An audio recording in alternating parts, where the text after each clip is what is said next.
bevrijdingstocht Keep Them Rolling gejoerd op een eitroch Balk. Op 5 mei rieden de oude legerwijn een orenroute als dit de Balks dus op rekenen hierne. Een soort inwenners wie er roer bot teleurstelt. Ik vond het heel jammer, want ik dacht dat we ook naar zijn graas in wij beleven. Nou? Ja, en toen ging het verkeerd. Nou, het weer en daarom vind ik het nou zo mooi, want nu krijg je echt het idee, ja, zo weer toen. De Oranje Vereniging had contact zocht met de organisatie van Keep Them Rolling, maar ook al wat besloten om de bevrijdingstocht uit te dwaan. Ja, prachtig. Doeg! Speciaal voor de ouderen giet de stoet bij verzorgingshuis Talma Hiemdel.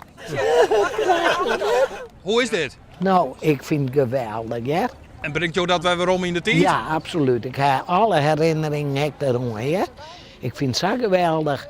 Want ja, wij hebben de oorlog meemaken, dus het weer een hele rare tijd. En dan ben je blij dat het door is. Want ik ben heel erg blij geweest dat ik naar deze bus kwam. Mijn huis net planten en daar hebben we al hier doen ze. Het weer een heel feest. Na Talma Hiem giet het naar het centrum van Balk, dat Eltsenier de voertuigen beschenk in. Vooral de mensen die de bevrijding meemaken haken niet er bot van.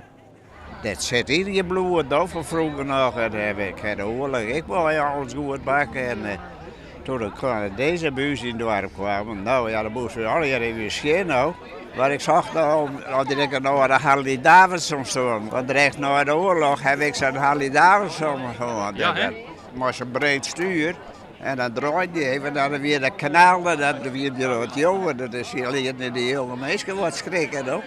Maar ze staan je rek, hè? Oh, daar hoor ik gehoord zeker. Hier vlakbij. Itzenga vindt een Harley Davidson en stapt voortop. Er komen in totaal een paar toense mensen op de bevrijdingstocht in Balk. En het wordt een mooie dag voor oud en jong.